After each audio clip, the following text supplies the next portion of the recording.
to our second panel here at SCGCON Winter 2018. Today we will be talking Cube Drafting 101. I am Jeremy Noell, your moderator, and with me today I have, from Wizards of the Coast, Gavin Verhey. Hey everyone, Gavin Verhey from Wizards of the Coast here. I am, as Jeremy just said, I also am a cube aficionado, little unknown fact, but I was actually the first cube that I know of in the Seattle area. It used to be that people would come over to my house 2, 3, 4 times a week and we would cube draft. So I've been cubing since basically the whole thing started off and love this format. So super deep into it, excited to talk about it today and maybe cover some of the philosophies we have around designing cards for Cube. And next to him is Justin. Justin. Parnell. We should have put, I think we should have put Gavin on the end so we don't have to go after him for that right. intro. So I've, as you guys probably know, I designed the cube that we're going to be using for the 10K cube draft tomorrow. I've been cubing for right around 10 years. I played my first cube in 2008, and immediately after the very first draft, I decided that I needed to make my own cube. So in early 2009, I built a version of the cube that I still have now, which is a 540 powered cube. But I have been drafting for a long time, probably not quite as long as Gavin, but a while. I'm curious, Justin, how many different cubes do you think you have played? If you just had to guess. Probably 40 to 50. That's pretty impressive, 40, Yeah. 50 different cubes. Yeah. It's nice. I actually had a spreadsheet that listed all of the ones that I had played at some point, though I do not know where that is now. This was pre Google Docs time, so this is on a computer that has lost to time at this point. And next to him we have Kenji Egashira, also known as Numat the Nami, Twitch streamer. Why don't you tell us a little bit about your history with Cube? I mean, I've probably played more Magic than just about anybody, period. Just as a result of, streaming it full time for like the last 7 or 8 years. And so Cube is a large part of that. If you've ever watched a Twitch stream, you'll know that Cube is one of the best times to watch one of those because you can just do so many different things. And for Magic Online specifically, they have so many different cubes available. Modern Cube was just available actually last week. Vintage Cube is going to be up on Magic Online, I believe, in 2 weeks, right after UMA goes offline. So if there's a cube that's been online, I've 100% played it, probably hundreds of times. And then I've played plenty in paper, just, going to random Grand Prix and whatnot, people pulling out their cubes. So I've played a fair bit of Cube in my time. What's your favorite Magic Online cube, Kenji? I'm curious. It's probably Vintage, although I did like the one with the Maelstrom Wanderer. I don't remember which one that was specifically. Do you remember? Can you recall the one time they put Maelstrom Wanderer into a Magic Online cube? You're talking about the Legendary cube? That's what it was, the Legendary Cube. Cube. Yeah, I That like one that was one sweet, quite yes. a bit too. I didn't think it was as broad as some of the other cubes. I think some of the strategies were a little bit too powerful, but that one was fun. And then of course Vintage Cube, where you can actually win on turn 1 with Storm, is always great.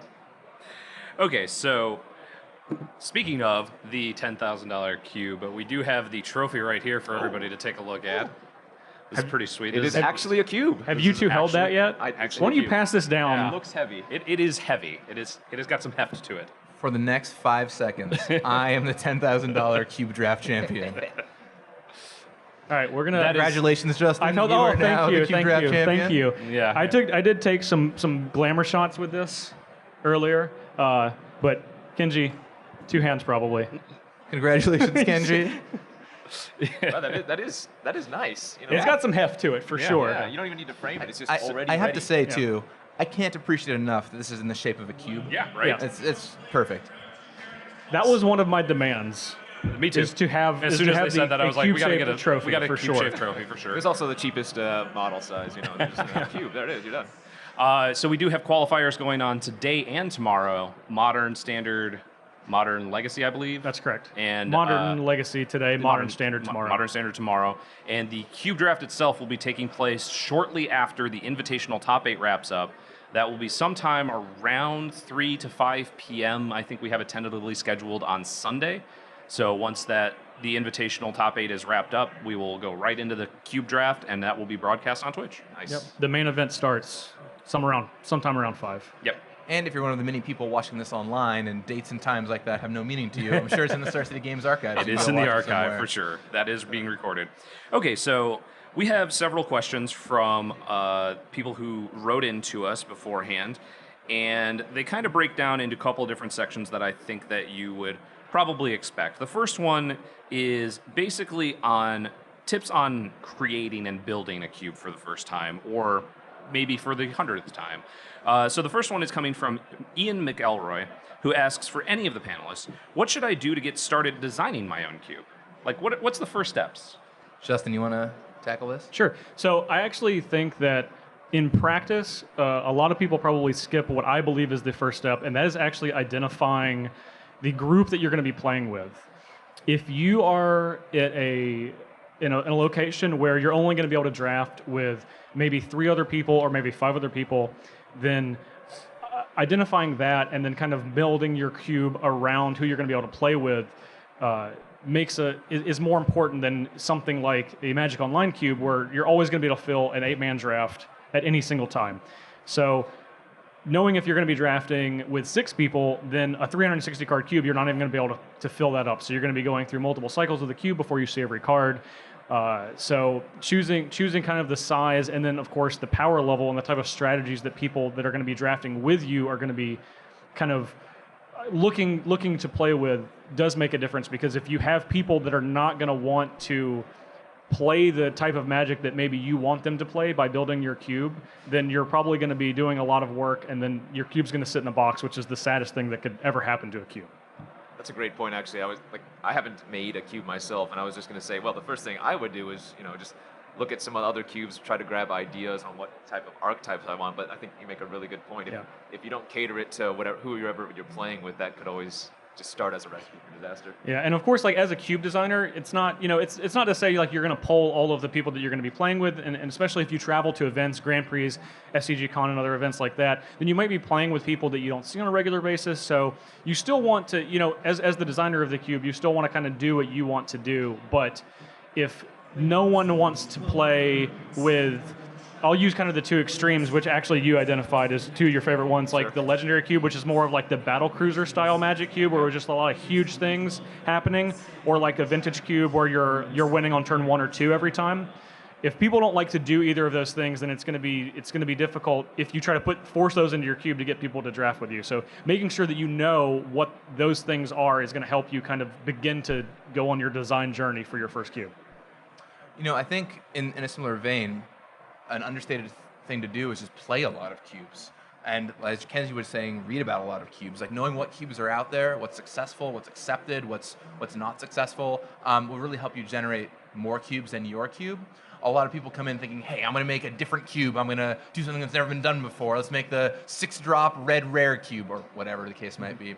And just like in Magic, when we work on design, knowing the fundamentals of, hey, here's how you make a good Magic set, lets you know how you can then break it and do something weird and unusual and different. So just playing a lot of Vintage and Legacy Cube, kind of the classic pillars of Cube, will give you a good idea of what players often enjoy in cubes, because I actually love going out and trying out some of the more unusual cubes, like a 1-drop cube or a Pauper cube or all kinds of different things. But I feel like all these kind of cubes pull off of what makes the Legacy and Vintage ones so successful, and knowing your base is going to be really important there.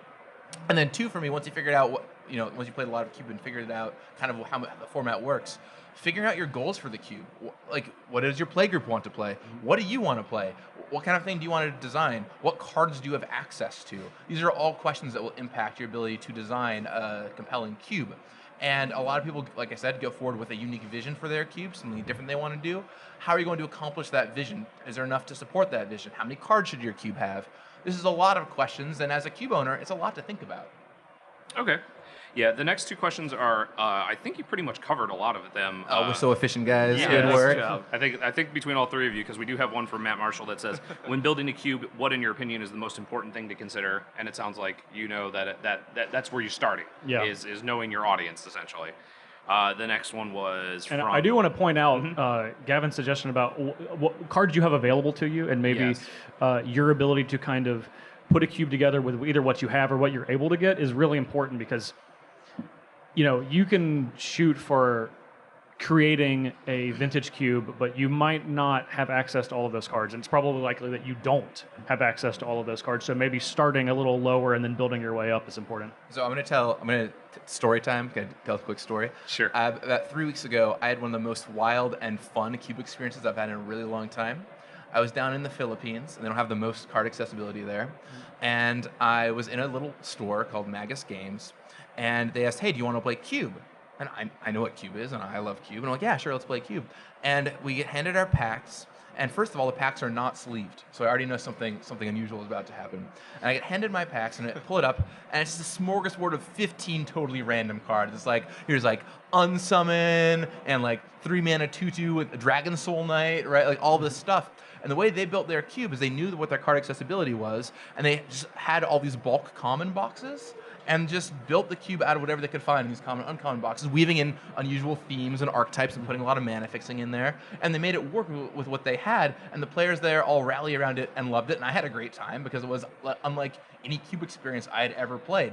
So once again, knowing what you have access to and then striving for the best with that, I think is powerful. If they had gone out and said, hey, we're going to build a legacy cube, let's see what we have to build that cube, they would have come up so woefully Wildly short, right? But knowing, okay, we've got all these common tap lands, we've got these common masters themes we can kind of weave in, that helped make that cube tick. So knowing your goals is really, really important.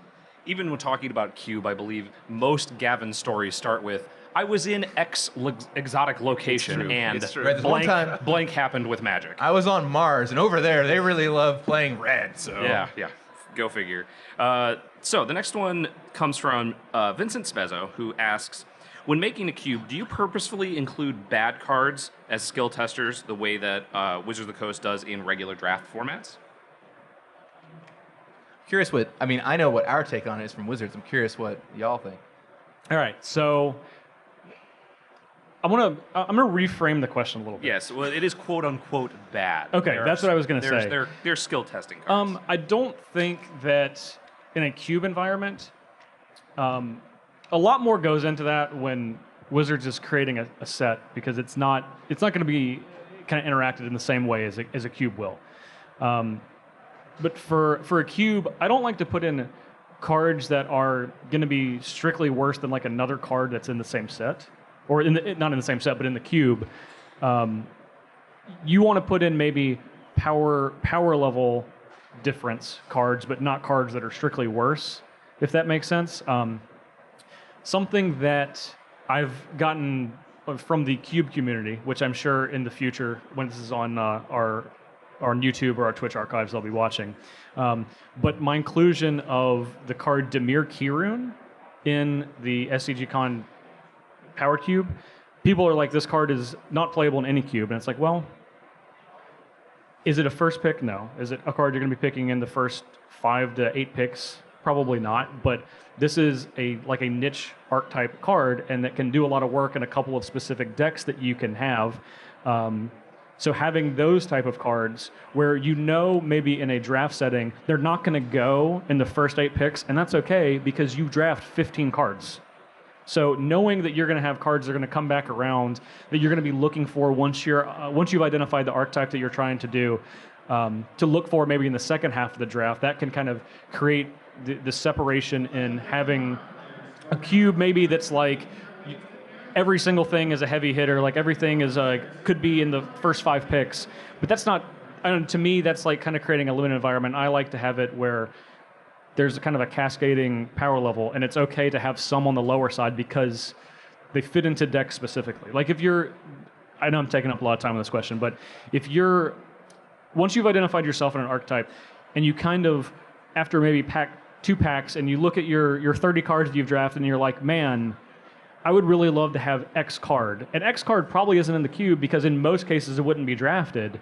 But like in that specific situation, you're like, oh, I would really love to have like Unsummon or like Blink of an Eye right now. And of course, Blink of an Eye is not in the cube, but it's like, man, my deck really wants that. So I think it's important to include some of those type cards that you can have access to later in the draft, because ultimately people do want them for their decks when they're creating archetypes. Sure. Yeah, just to add on to that, and from a player perspective, I completely agree. I don't want to have a gray ogre in the cube, and then I don't want to have a Skirk Commando, right next to it. It's just, obviously the Skirk Commando, which is, you can play as a 2/2 for morph, and then you can unmorph it, and if it deals damage to a player, it deals 2 damage to a creature or whatever. So it's just a better version of the gray ogre. I don't want those 2 things in the cube, but if there's a unique card, say, like Primal Amulet in there, maybe that's not a card that you would originally deem as good, But if it's something that you can try to build around and try to build something cool out of that, I think that's where you want to strive for from a player's perspective into a deck building perspective. So I'm curious, how deep does the Strictly Better thing run? Would you not include, say, Mana Drain and Counterspell in the same cube? That's fair. That's a fair question. So, for example, like, obviously there's only one Lightning Bolt, but that doesn't mean Incinerate's not great, too. So that kind of goes to the how big is your cube question. Because if you have like a 720 card cube, then it's not possible to not do that to a degree. So that's more of, I guess, managing the power level of your cube, because you say, well, what is kind of the lowest common denominator? And then you go up from there. And I guess try to identify as the designer of the cube, like, what is the difference in these two cards? Because in practice, like, the most important part of Mana Drain is the counter the spell part, right? And the most important part of Counterspell is the Counterspell part, because that's all it does. So in reality, in playing, those two cards are a lot closer to power level than they look, in my opinion. So I don't know, that's probably a much larger question. I don't know if I can, if we want to dive in. Interestingly, I think for me, a lot of what makes Cube tick is redundancy. And that's what makes it so interesting, is that you have one Lightning Bolt, but you've got tons of Incinerates and Searing Spears and so on and so forth down the line. And as you mentioned, the bigger your cube gets, the more of that you have to include. And when we're designing, often we're looking to try and find more things in that redundancy space of, okay, White needs another good 3-drop. Maybe we'll try making a Brightling style card. Just having different counterspell variants and so on and so forth. So it's fascinating to hear that opinion and direction. It is this like careful balance of, how do you make things unique and feel different, but you still make sure you have that consistent effect? Entire archetypes won't work if there's not enough redundancy. Like if you don't have enough red burn spells or enough 2-mana green ramp spells, it's really hard to get those archetypes to work, and you just kind of need that redundancy, even though, yes, some, like a rampant growth might be worse than, I don't know, Into the North with Snowlands or something like that, right? That you need that redundancy around to make it happen. From my perspective, from an R&D perspective on this, I feel like if a card in your cube is basically never picked and played, that slot should not be taken up. But it's very important there are cards that are niche, like they are, like you said, that 23rd card that really helps fill out your deck, or a thing that certain decks will want, because it's fun to kind of figure out this is the right time to play those cards. As long as it doesn't happen too often. One of the best curated cubes I've ever played is by a Seattle local, Natalie Weisenbaum. She's actually was the foundation for the modern cube that was put on Magic Online, although her cube in real life is a little bit different. She uses modern frame cards, not just modern legal cards. And after every single cube draft, she hands you a sheet to fill out that says how many of each color did you play, what cards didn't you play, what didn't make the cut, and records all this information. And then over time, she'll just see trends like, hey, these cards never make the cut in any of these drafts, let's just take them out. And so that kind of careful data monitoring can get you to a really refined cube and let you figure out, okay, is this card in my head like this fun pet card that people are actually playing, or nope, no one ever plays Goblin King in their decks. Let's just get it out of there. That's what we did for the SCGCON cube, too. Just tons of testing. Yeah, well, and data recording specifically. Data recording, it's a lot of the same things you identified. Yeah. Data is powerful. So kind of along those lines, we do have a question from Alan Earnshaw, who asks, when you're designing Cube, are there any cards that you always consider including? I know this is kind of harkens back to it depends on what kind of cube you're designing, but let's say if you were designing like a vintage cube specifically, you know that they're going to be, it's a powered cube, you want to have the power in. Are there any other cards besides those like super obvious ones for a powered cube to have power in there that you're always going to go, these are my go-tos? I feel like if you're making a vintage cube, to use your example, your goal is often to have the best cards in Magic in there, right? And so you want to include a lot of the quote-unquote obvious best cards in Magic.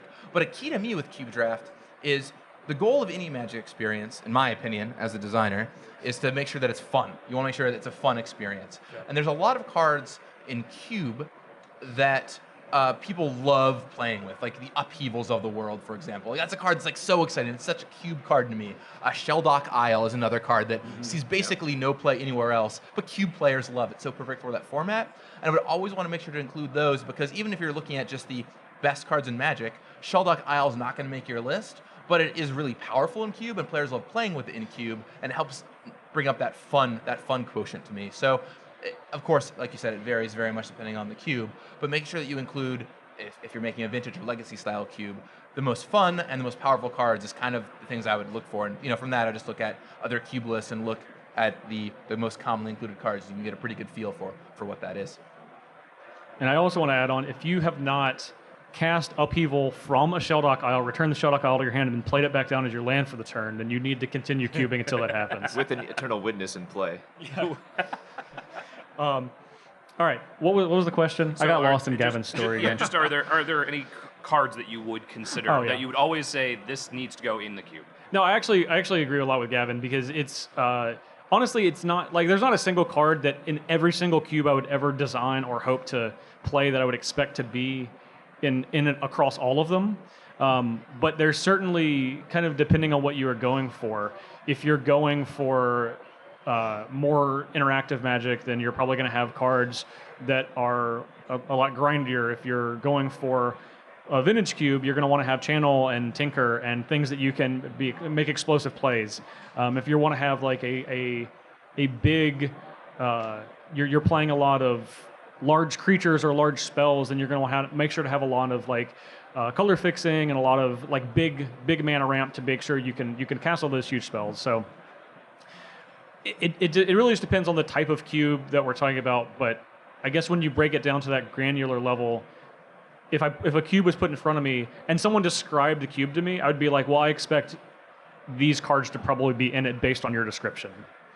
And maybe the more experienced designers, you two can chirp in if I'm totally wrong, but whenever I play a cube, I always look for the artifacts, like the signets, the key runes, that type of thing. Like, I would be okay if those were in every cube ever. I think those are something that, and again, maybe that's just me loving to draft the artifacts and whatnot, but it feels like it really ties things together. It lets me, kind of branch out and not necessarily do the given archetypes that are already built in. But I mean, I'm a big fan of brown and artifacts, so if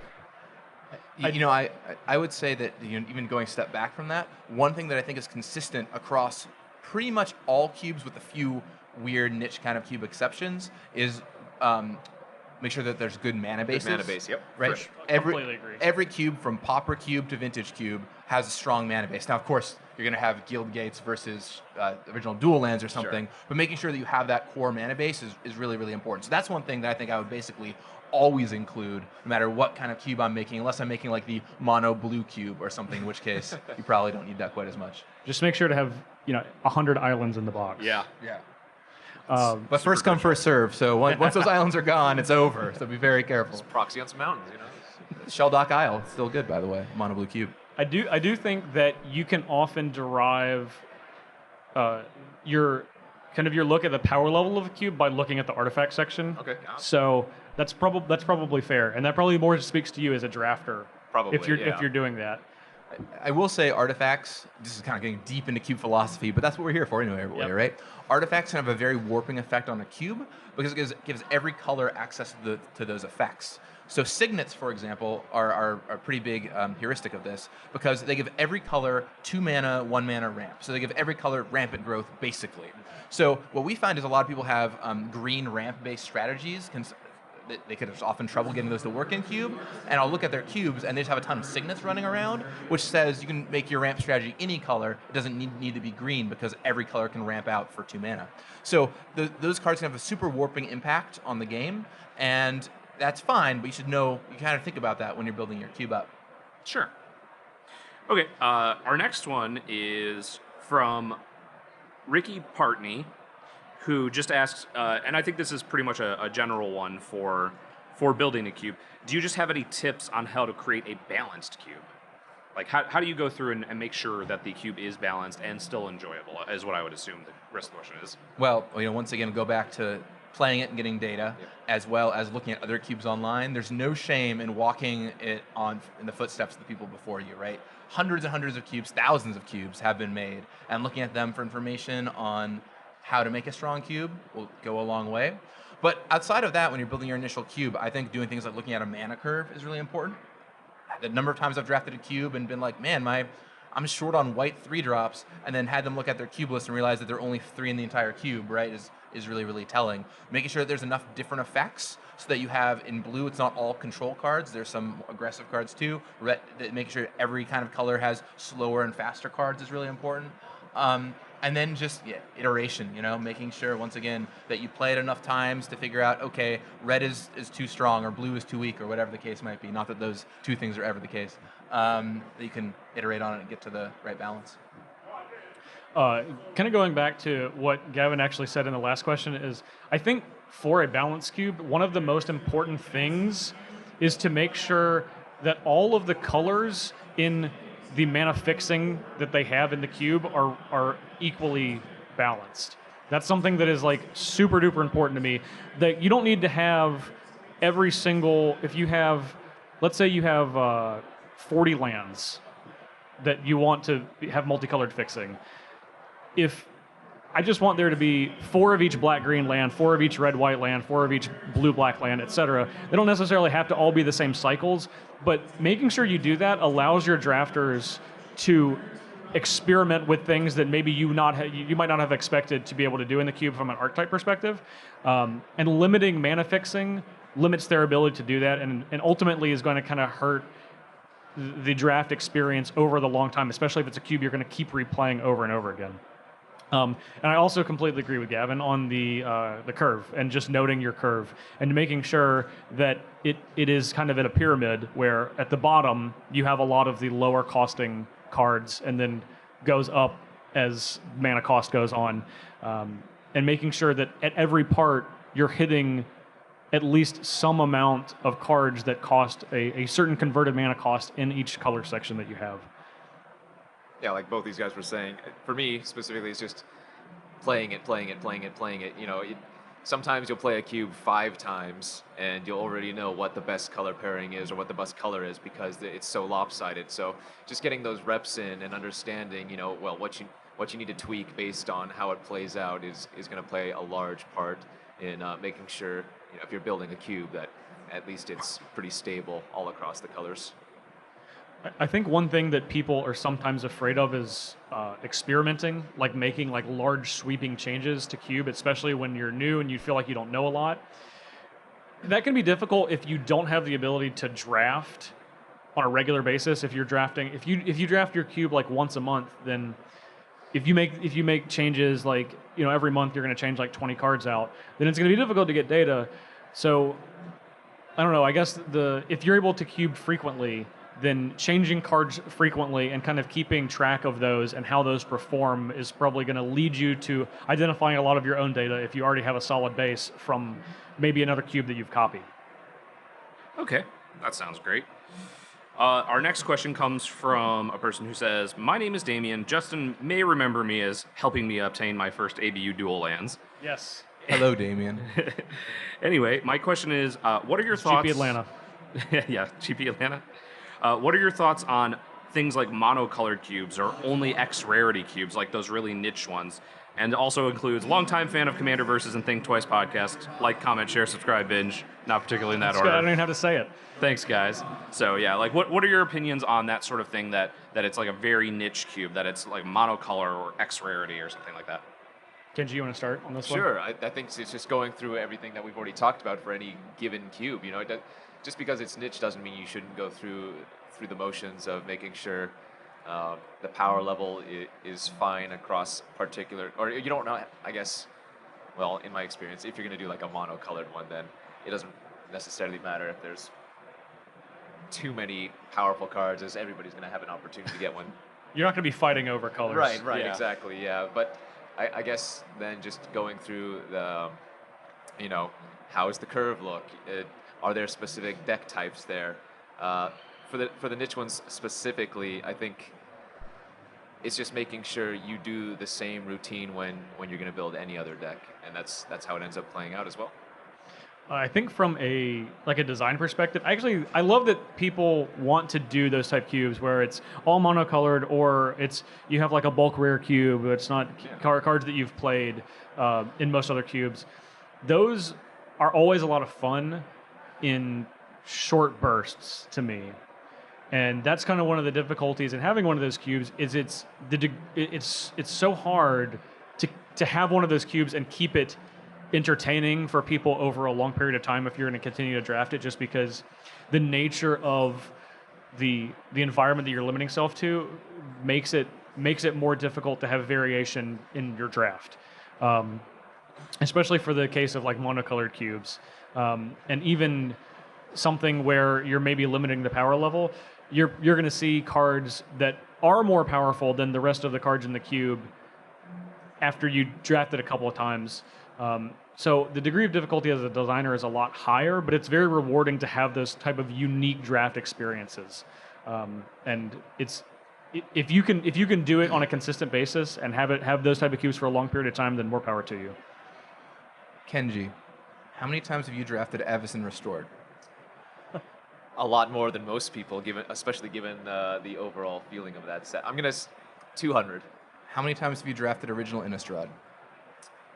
More than that. If you'd pick a number. 300. 300? Okay.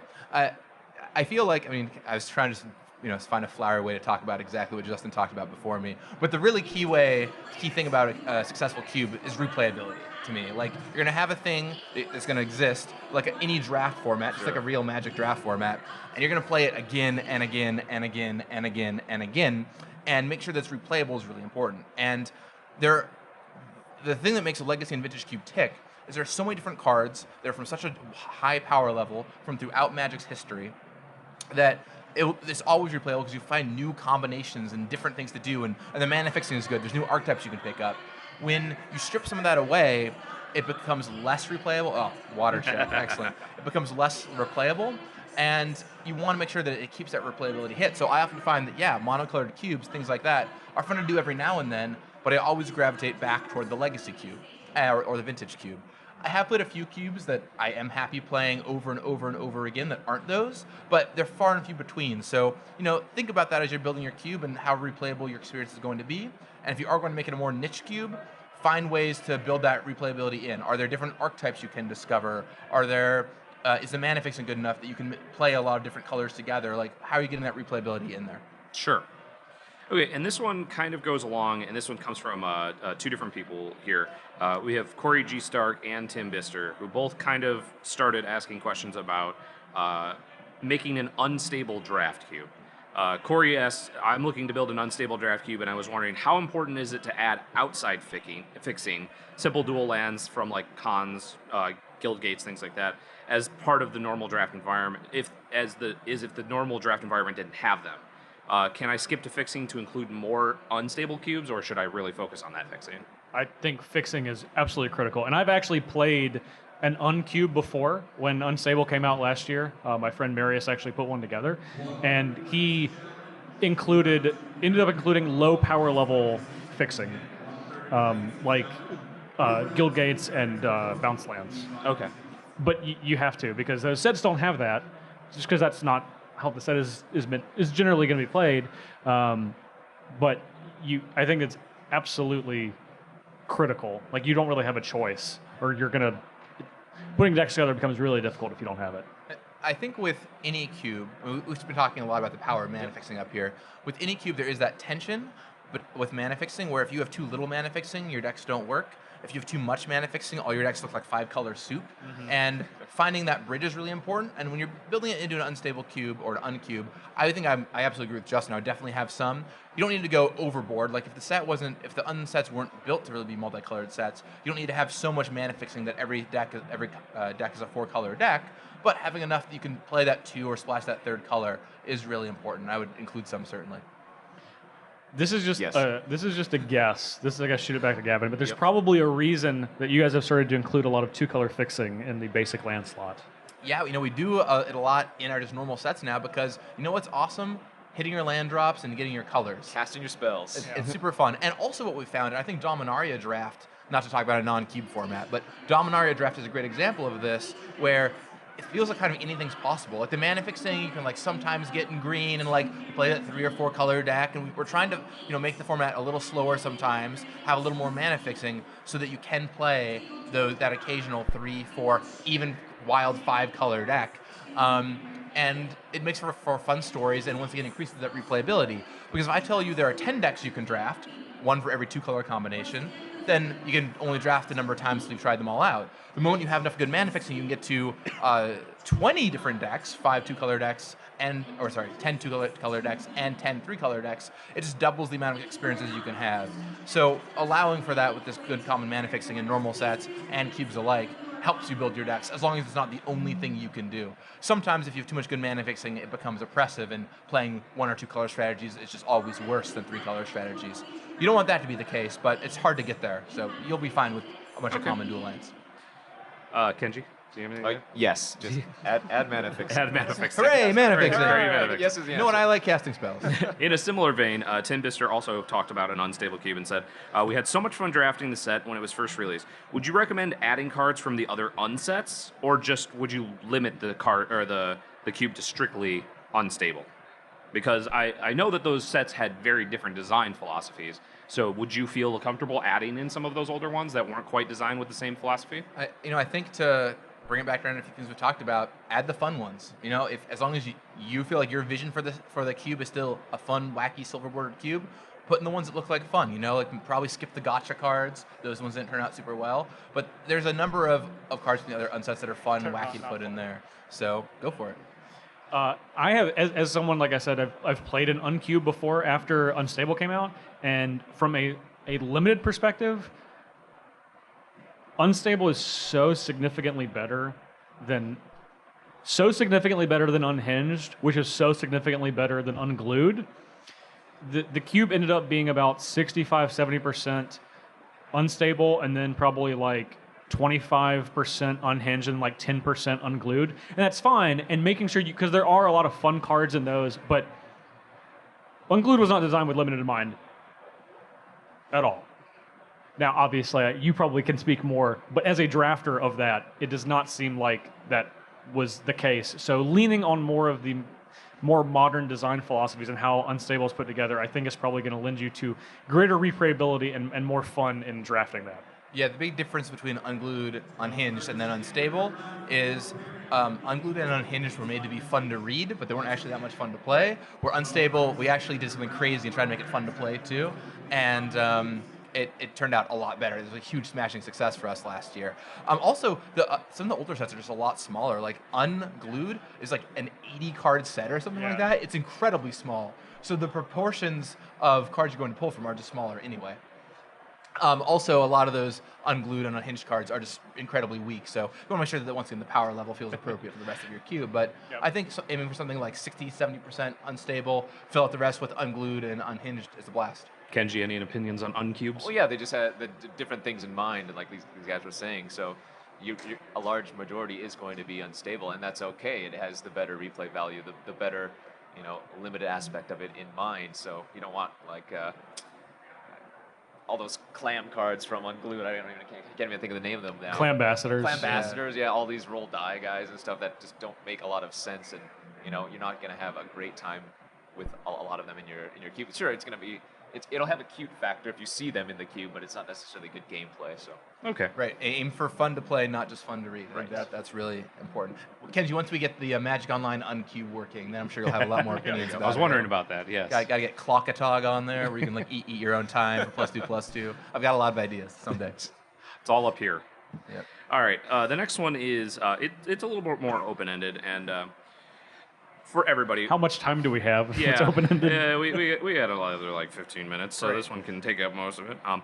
In what way do you believe that a cube draft is just different from a normal draft, from a regular set draft? And in what ways do you feel that it's similar? Okay, a few big ones for me. Mm-hmm. Power level. It's for the most part, cube drafts are at a higher power level than a traditional draft. And then it has this weird thing going on where it's singleton. The singleton part of cube is to me pretty important. But it's singleton where you kind of know what's in there ahead of time, right? So we're drafting this singleton cube. You're never going to see the same card twice, but you have an idea of what's in there ahead of time. So you know, like, you're going to have your cryptic commands, or your upheavals, or your mana fixing is going to be there. Like, you have a vision in your head of what you can draft, but because it's singleton, you can't ever count on getting any individual thing. And those are all pretty. So the power level, the singleton nature, and the fact you have some pre-knowledge of like what these individual cards are all pretty crucial factors to a cube to me.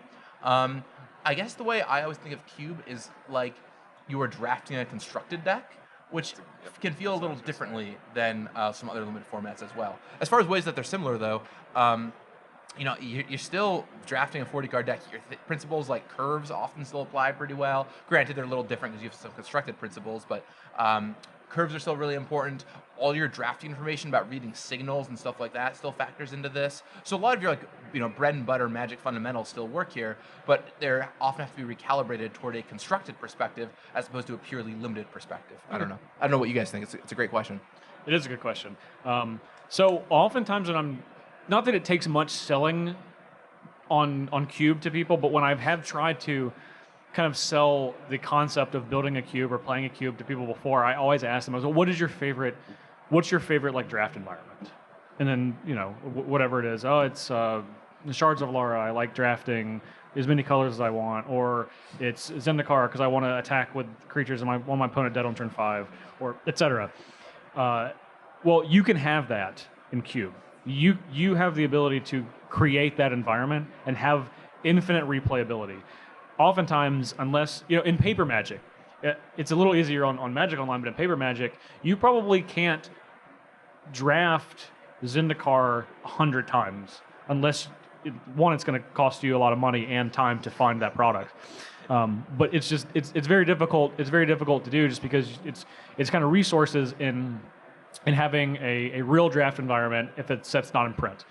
But in a cube, you can take the parts that you like from every different draft that you've done, every different draft environment you've done, and you can create that environment.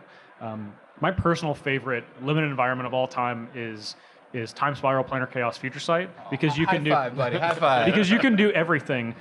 There's I think I counted, there's 27,000 archetypes you can do, I think, in that limited environment. But that being able to have that and then customize it to how you want to be able to draft decks, because like one of the things for limited for me, and I'm sure everyone has inevitably felt this, you draft this sweet deck and you go 3-0 and you're like, I'm never going to get to play with you ever again. And it's like the saddest thing, because you're like, this is like the best draft deck I've ever had in my life, and I'll never get to see it again. And then eventually, I might never get to draft this format again on a regular basis. So Cube allows you to do that. I don't know if I'm answering the whole question. I'm kind of I think it's actually really good. Okay.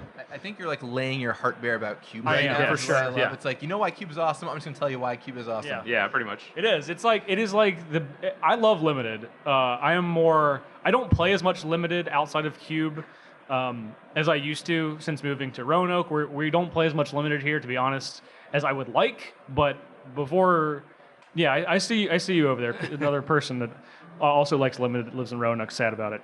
But before I moved here, I drafted like in-person paper draft like between like 5 and 10 times a week.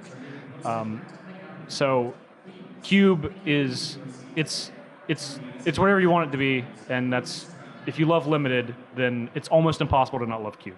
Kenji? I'm just gonna build a Time Spiral block cube draft minus Sprout Swarm and No. War Pride. Just take those 2 cards out, and then it's just gonna be. What's wrong with Green Wrath of God? In our local drafts, whenever we go back and draft Time Spiral block, we started replacing Sprout Swarm with Scatter the Seeds. There you go. Which is, Yeah. there's some solutions. Much more fair. Anyway, sorry. What was the original The question? original again? question was, in what ways, in your opinion, is Cube different from a regular draft? Oh yeah, just like Gavin was saying, I go into a cube for the most part thinking I'm drafting a constructed singleton deck, and the thing is, there's going to be some fail rate there a lot of the time. You know, when I draft online and I get a Pestermite and a Deceiver Exarch, okay, I'm looking for that Kiki Jiki and that Splinter Twin. Well, sometimes you don't get that, and you have to be staying open to those ideas of, hey, you know, I'm not always going to get what I want, but just in general, there's so many things that you can do with a cube. It doesn't really matter. You're generally going to have a good time anyways. You know, it's like cube for me is the best time to draft on Magic Online. Yeah, sure, we get new sets every 3 months, if not more, but Cube has a diversity, that it's that replayability that we were talking about beforehand, that it makes it so unique and so good.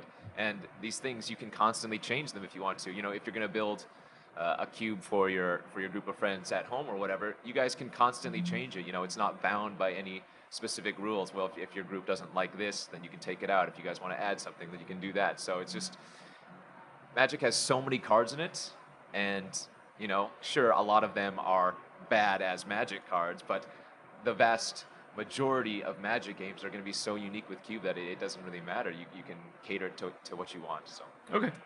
I think the next one is that question by the way was from David Schultz. Thanks, David. Great question. Yes. The next one is I want to modify the question a little bit. Adam Schultz originally asked, in each of your opinions, is taking a land a safe pick in Cube Draft? And I think the question really should be, at what point would you consider taking, like, what's the earliest point you would really consider taking a land? P1, Pick one. Oh, yeah. Yeah, pick one. Which and like why? Shelldock Isle. just any fetch, basically. Go. Yeah. All right. So in Cube, there's a lot of different people who have a lot of different opinions and strategies on Cube. I'm sure you guys will chime in with yours. A big one for me is you will always end up with, almost always, end up with enough playables because it just runs so deep that if a pack is medium and it's my opening pack, I'll happily just take a land, because if I end up in the appropriate colors, I can play it. My mana is going to be better. I'll likely have enough playables anyway. It allows for things like splashing. There's just a lot of great things that powerful lands let you do, and that's just even looking at like dual lands. There's some lands that I'll regularly first pick just on power level, like a Shelldock Isle or a Maze of Ith or a Wasteland or Strip Mine or something like that. Like those are just on power level strong enough to first pick. And then dual lands, yeah, like I'm not going to pick one pack one over an incredibly powerful card. But if it's a pretty medium pack, I don't mind taking a dual land first. It has compared to other things, they've got a pretty high rate of making it into your deck, and I don't feel like I need to commit too early. You can often stay pretty flexible in a Cube Draft. Sure. Because the colors run so deep. Justin? Yeah, I always when people ask like what is my personal cube is a 540 card powered cube, and people are always like, well, what is other than power? What is what do you think the best card in your cube is? I'm like, Scalding Tarn. It's fetch lands and two colored lands, especially ones that can be fetched, whether they're shock lands, original dual lands, or even like the Amonkhet cycle lands or the Battle for Zendikar. The things with land types. The rate to make your deck and have a high impact is it's like a guaranteed. Like you never waste a pick. Like there's not going to be a time when you pick a land, especially if it's a fetch land, because they don't have to go in two color decks. If you take a bad lands, you're probably going to play it if you need black and red mana, not just black or red. If you take a Bloodstained Mire, you're going to play it in a black and red deck or a black deck or a red deck. So just the ability to make your deck and like minimize the risk of you not playing the card is like non-existent. And if you're like me and you like to draft really greedy 3 and 4 color decks, then you got to get those early because people are going to try to take them from you, and you can't let that happen. So you got to start pack one, pick one to do that. Oh man, the feeling of finishing the draft, flipping over your pool and like spreading like 12 non-basic. And you're like, I need 4 basics. Oh, it just feels so good. Kenji? Oh yeah. I mean, just to reiterate what these guys said, it's in Cube, just like some of these recent Masters sets that they've printed out for us to draft, you're going to end up with so many playables. Yeah. If you take a land first, which I often do, that's I think lands are probably my #1 first pick in cubes in general, just because of that. It's better to get those lands, which sure you might not necessarily play them, but a very high rate of playing them, and you're probably going to get enough playables already anyways. So lands do everything basically. So not just a safe pick, but actually a preferred pick. A good pick, yeah. Yeah. I mean, in my opinion, land is the most powerful card type in Magic. So you should probably take them early. I would say if we removed any given card type, decks would become the weakest if we removed land. I would agree. All right. The next one is we're gonna go just a couple rapid fire ones here. So from Sasha Raleigh, if you're drafting you're drafting a vintage cube, and the rare sight of Soul Ring and Mana Vault are in the same pack. Pick one, pack one. In your honest opinion, which one of these two would you take and why? Soul Ring not remotely close. Yeah. It's Soul Ring. You said Mana Vault, not Mana Crypt, right? It is Mana Vault written right here. Soul Ring. Yep. Soul Ring. The reason why is just One is reusable and accelerates you for the rest of the game. The other one you have to pay mana to untap constantly. Now, if we're going to talk mana, let's just talk for a second Mana Crypt. Yes. That's a different question. I would probably still take the ring. Like, it's a 1 mana investment, but you don't worry about taking any damage from it. I could see arguments the other way, though. I'm gonna take Mana Crypt. I just want to live dangerously. It's you save 1 mana the whole game, and you only could take 9 damage for it. That's a good deal. Plus, I'm also taking the Crypt because I like to force Storm in that, and with things like Repeal, well, that's also netting a little bit more mana as well. You know, it's free, and you get to bounce it for cheaper, and you know, I'm taking the Crypt. I think in reality, it's probably Sol Ring, but Mana Crypt is certainly more fun because your opponents are more scared when you play it. If you go land Mana Crypt, they're like, oh no. Although I don't recommend land Mana Crypt to go. With Pass. No, you need to do something. Not, do something. Not recommended. So I'm gonna ask my own rapid fire question. You open up a Vintage Cube pack. Okay. What is the #1 card you want to open? You can open anything. What is the #1 card you want to open? It's probably just Lotus. For me, it's Library of Alexandria, I think. I think that's one of the most overrated cards in that cube. I think it's one of the most unbeatable cards. I'm on the other You know what they end. say, Leyline of Win, right? Library of Alexandria. Just start in your opening hand. I might rather have Sol Ring than Black Lotus, frankly. Like Lotus it's really strong, don't get me wrong, but that mana acceleration over the course of the whole game is just so powerful. I don't want to play the whole game. The whole game should be Fair one point. turn. I'll tell you secretly, the one I like drafting the most is just Ancestral Recall, though, Yeah. because 3 cards is good at any point in the game. Whenever you draw your Lotus on turn 10, even though it's a Black Lotus, you're still like, man, I wish this was just 3 more cards. My favorite true. combo, That's true. my favorite combo in Cube Draft is Ancestral Recall and Snapcaster Mage. That's my favorite combo. That's good. If I can That's draft good. those, I'm happy. All right. Wow, what a low bar you have. Well, as long as I get Ancestral Recall and Snapcaster. What has been your favorite Magic Online cube? Gavin? Ooh, that's a toughie. I mean, I just love the default Legacy Cube. I mean, I can't go too wrong with it. Different iterations, you can argue back and forth, but that's probably the cube I've played the most, that kind of power level. But you give me a Vintage Cube, you give me a Legacy Cube, you give me the Modern Cube, or even the Legendary Cube, or I'm fine with any of them. It's a cube draft. No Justin? complaints. So I do not play very much Magic Online. Now I have probably played 3 or 4 different cubes on Magic Online, but I've probably looked at every single list that has come out.